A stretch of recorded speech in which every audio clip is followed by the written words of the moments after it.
من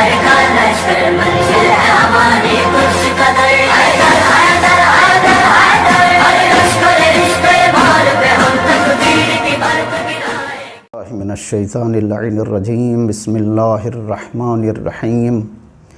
وبہ نستعین انہ خیر ناصر و معین۔ ماہ مبارک رمضان اپنے دامن میں بہت سی خصوصیات لیے ہوئے حاضر ہے اور تمام مسلمانان عالم اس ماہ مبارک میں عبادت پروردگار میں مصروف رہتے ہیں۔ جہاں ماہ صیام میں خصوصیات کی بات ہے، ان خصوصیات میں جمعۃ الوداع بہت ہی اہمیت کا حامل روز ہے، کیونکہ جمعۃ الوداع روز قدس سے موسوم ہے اور قبلہ اولا یعنی بیت المقدس کی آزادی کے لیے روز قدس کو ہم ریلیاں بھی نکالتے ہیں، دعائیں بھی کرتے ہیں اور مختلف اعتبارات سے بیت المقدس کی آزادی کے لیے ہم خواہاں رہتے ہیں۔ ہم چاہتے ہیں کہ بیت المقدس کے سلسلے میں چند اہم معلومات فراہم کریں اور ان معلومات کو پیش کرنے کے بعد لوگوں تک اپنے معروضات کو پہنچائیں تاکہ لوگ اس سے مستفید ہو سکیں۔ جہاں تک سرزمین فلسطین کا تصور ہے، بہت دنوں سے سرزمین فلسطین خونریزی کی جگہ رہی ہے۔ ظہور اسلام سے قبل بھی سرزمین فلسطین پر بہت خون بہا ہے۔ ظہور اسلام سے تقریباً 700 سال پہلے جو تاریخ ملتی ہے وہ یہ کہ فلسطین پر رومیوں کا قبضہ تھا، لیکن ظہور اسلام کے بعد وہاں پر ایرانیوں اور رومیوں کے درمیان چونکہ کشمکش ہوتی رہی اور اس کشمکش کا نتیجہ یہ ہوا کہ سرزمین فلسطین پر مسلمانوں کا قبضہ ہوا، اور سرزمین فلسطین پر جب مسلمانوں کا قبضہ ہوا تو یہ قبضہ خود رومیوں اور یہودیوں کے برداشت کے قابل چیز نہیں تھی، اور کوشش وہ یہ کر رہے تھے کہ کسی صورت سے مسلمانوں کا قبضہ فلسطین سے ختم ہو اور ہم دوبارہ اس پر قبضہ کر لیں۔ یہاں تک کہ 13 لاکھ کا لشکر لے کر رومیوں نے سرزمین فلسطین پر چڑھائی کر دی، اور 1096 میں 13 لاکھ لشکر لے کر جو فلسطین پر چڑھائی ہوئی تو اس موقع پر بہت زیادہ خونریزی ہوئی، اور جتنی خونریزی خود عیسائیوں کو امید نہیں تھی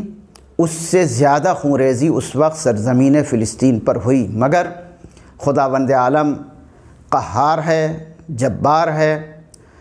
دشمنان اسلام کے درمیان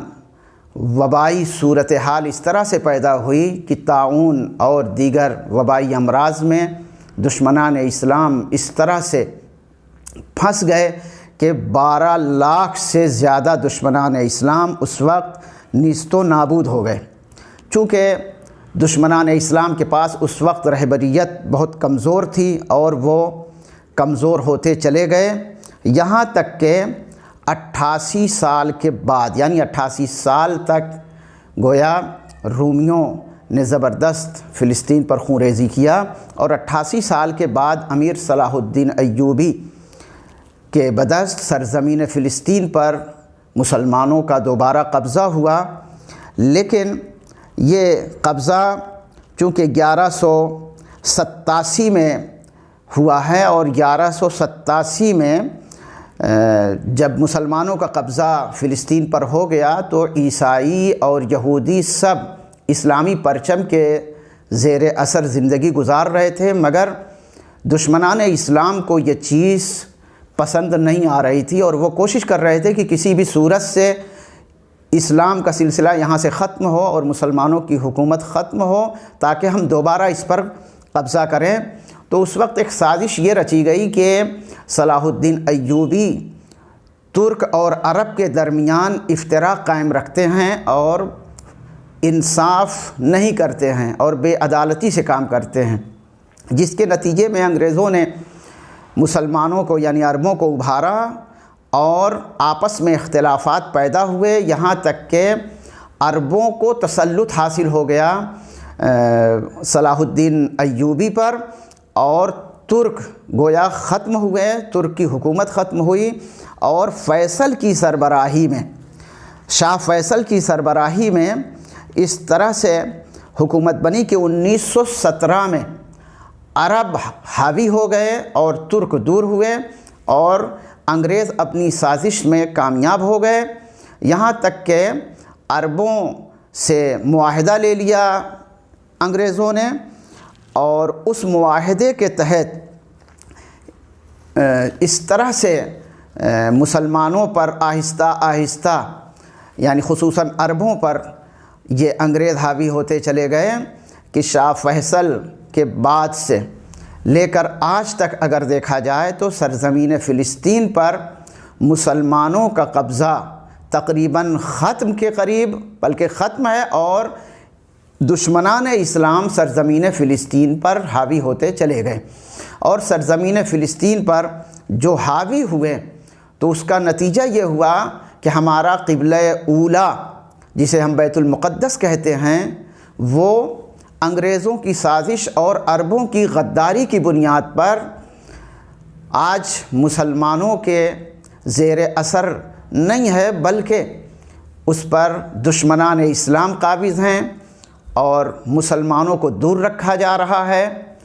قبلہ اولیٰ کی دوبارہ آزادی کے لیے آیت اللہ العظمیٰ آقائے خمینی علیہ الرحمہ نے ایک آواز بلند کی کہ جمعۃ الوداع کو روز قدس سے موسوم کیا جائے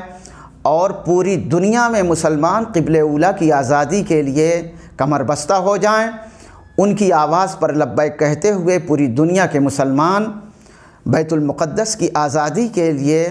ریلیاں نکالتے ہیں، دعائیں کرتے ہیں، پروگرام کیے جاتے ہیں،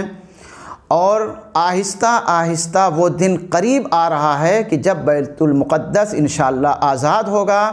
اور اسلامی حکومت کا پرچم لہرائے گا۔ وآخر دعوانا ان الحمد للہ رب العالمین۔